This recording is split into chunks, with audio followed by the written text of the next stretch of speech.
Bueno, vamos a responder entonces para vectores aleatorios continuos la misma pregunta que respondimos para variables aleatorias continuas, que es la que está acá. ¿Cuánto pueden diferir dos versiones de la densidad? Entonces, recordemos primero que quiere decir que un vector aleatorio X de RK sea continuo. Continuo, siempre que decimos continuo, nos vamos a querer decir absolutamente continuo, ya repasamos que la palabra absolutamente se omite, ¿no?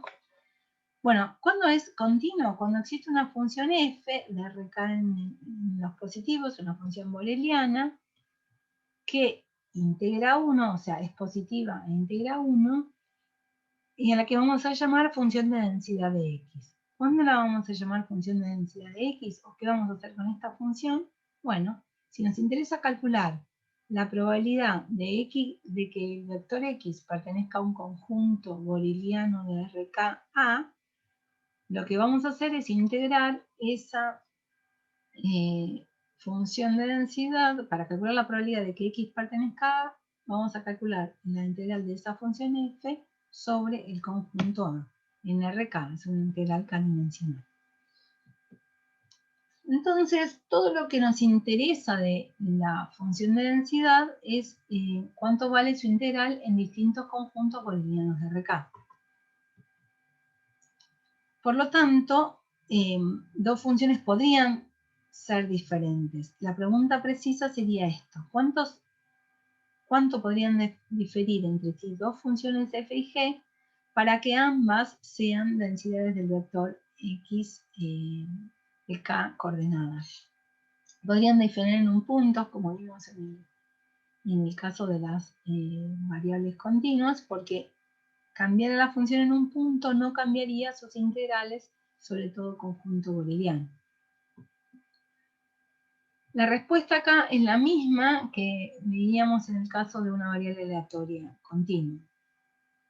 El conjunto donde dos tales densidades difieren, el conjunto formado por todos los valores de RK, en el cual el valor de la función f en x es distinto que el valor de la función g en x, es un conjunto de medida cero en RK. Entonces, para escribirlo bien, tipo un lema, lo ponemos en la próxima página, que es el siguiente. Dado un vector absolutamente continuo, con una función de densidad de f, boreliana,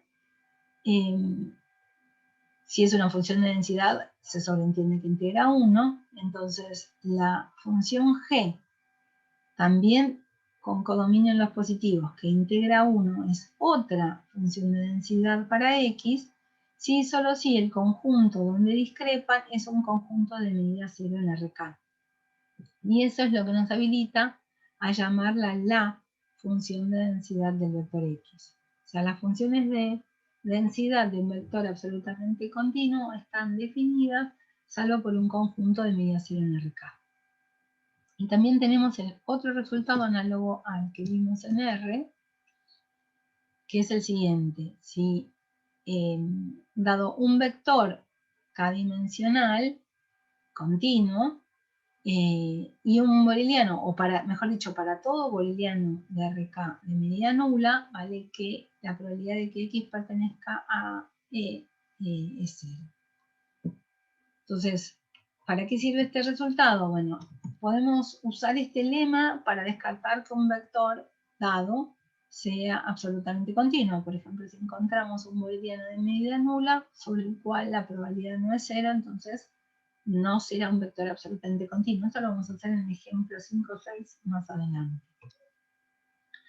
También lo van a usar para resolver algún ejercicio de la práctica para calcular probabilidades. O sea, si nos preguntan la probabilidad de que un vector absolutamente continuo pertenezca a un conjunto de medida nula, entonces esa propiedad será 0.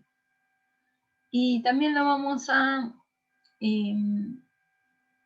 usar en varias ocasiones para descartar conjuntos donde queremos calcular probabilidades. Para como dice acá, simplificar el cálculo de densidades conjuntas. Vamos a ver un ejemplo de esto cuando expliquemos el teorema de cambio de variables en el caso inyectivo, En el ejemplo que hacemos de eso vamos a usar esta propiedad.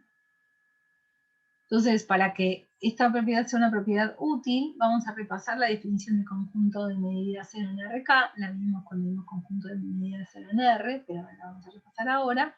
Y vamos a ver como resultados qué conjuntos tienen medida 0, que van a ser útiles para la práctica. Entonces, estamos repasando esta definición que la vimos en el capítulo anterior, que dice lo siguiente. Un conjunto E contenido en RK se dice de medida nula o de medida 0 si para todo epsilon positivo existe una sucesión B sub n de rectángulos o productos cartesianos de lados paralelos a los ejes. O sea, cada B sub n está armado por un I sub 1, por un I sub 2, por producto cartesiano un I sub k, donde cada uno de estos I latina sub I n es un intervalo de R. Entonces el ejemplo más fácil de dibujar es un conjunto P sub n que sea de la pinta de, acá tengo un I1n y acá tengo un I2n. El producto cartesiano de estos dos conjuntos, por supuesto, es este rectángulo que está acá, voy a pintar acá, este es el conjunto B sub n, ¿no? Este que está acá dentro es el conjunto B sub n, voy a pintarlo en este color verdecito, este es el B sub n. Y como vemos, tanto I1n como I2n son intervalos en R. Entonces, volvamos al conjunto de medida nula.